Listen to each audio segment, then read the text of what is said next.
History में दुनिया के सबसे पावरफुल एम्परर्स ने एक ही गलती बार बार रिपीट की। उन्होंने रशिया को इन्वेड करने की कोशिश की। नेपोलियन बोनापार्ट और एडोल्फ हिटलर जैसे लीडर्स ने यूरोप को हिला कर रख दिया था, लेकिन जब बात रशिया की आई तो शुरुआत की जीत आखिर में तबाही में बदल गई। सवाल ये है कि रशिया को बचाता कौन है, सिर्फ उसकी आर्मी या उसकी ज्योग्राफी? ज़्यादातर लोग सोचते हैं कि रशिया को इन्वेड करना मुश्किल है क्योंकि उसकी मिलिट्री स्ट्रॉन्ग है।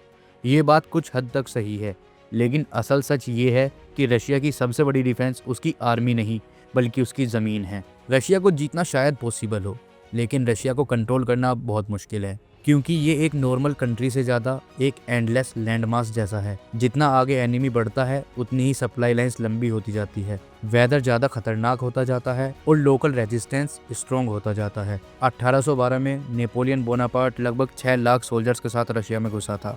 रशियन आर्मी ने डायरेक्ट कन्फ्रंटेशन कम किया और पीछे हटना ज़्यादा जरूरी समझा। रिट्रीट करते हुए उन्होंने खुद के शहर, फसल और फूड सप्लाई चला दिए। इस स्ट्रेटेजी को स्कोर्ज्ड अर्थ कहते हैं। नेपोलियन मॉस्को तक पहुंच गया, लेकिन वहां उसे ना खाना मिला ना प्रॉपर शेल्टर।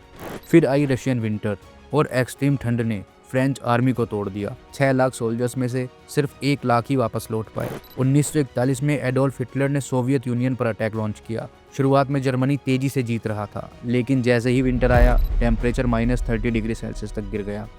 गन्स जाम होने लगी, टैंक्स फ्रीज हो गए और सोल्जर्स फ्रॉस्टबाइट का शिकार होने लगे। रशिया ने फिर वही फॉर्मूला यूज किया, स्पेस, टाइम और विंटर, और एनिमी धीरे धीरे खुद ही टूट गया। अब ज्योग्राफी का लॉजिक समझते हैं। रशिया दुनिया का सबसे बड़ा कंट्री है जो 11 टाइम जोन्स में फैला हुआ है। इतनी बड़ी डिस्टेंस पर सप्लाई मेंटेन करना किसी भी इन्वेडिंग आर्मी के लिए नाइटमेयर होता है। रशियन विंटर्स -20 डिग्री से -40 डिग्री सेल्सियस तक पहुंच सकते हैं, जहां इंसान और मशीन्स दोनों फेल होने लगते हैं। ऊपर से टेरेन में डेंस फॉरेस्ट, एंडलेस प्लेन्स और स्वैम्प्स शामिल हैं, जिससे क्लियर फ्रंट लाइन बनाना मुश्किल हो जाता है। अगर आप फ्रांस और पोलैंड जैसे देशों को देखें तो वहाँ साइज छोटा है और रोड नेटवर्क्स कनेक्टेड थे, इसलिए जर्मनी ने उन्हें जल्दी कैप्चर कर लिया। लेकिन रशिया ने एनिमी को सिर्फ बैटलफील्ड पर नहीं बल्कि डिस्टेंस और क्लाइमेट से हराया। आज के टाइम में मिसाइल्स और फाइटर जेट्स जरूरी हैं, लेकिन ग्राउंड वॉर अब भी फ्यूल, सप्लाई लाइंस और ट्रूप्स मूवमेंट पर डिपेंड करता है। मॉडर्न टेक्नोलॉजी एक्सट्रीम विंटर्स को कम नहीं कर सकती।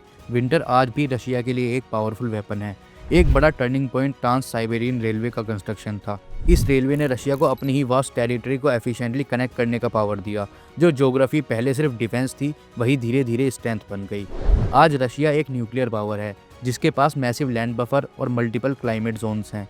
इसी वजह से कोई भी कंट्री रशिया के खिलाफ डायरेक्ट इन्वेजन के बारे में सोचने से पहले हिस्ट्री के लेसन्स जरूर याद करती है।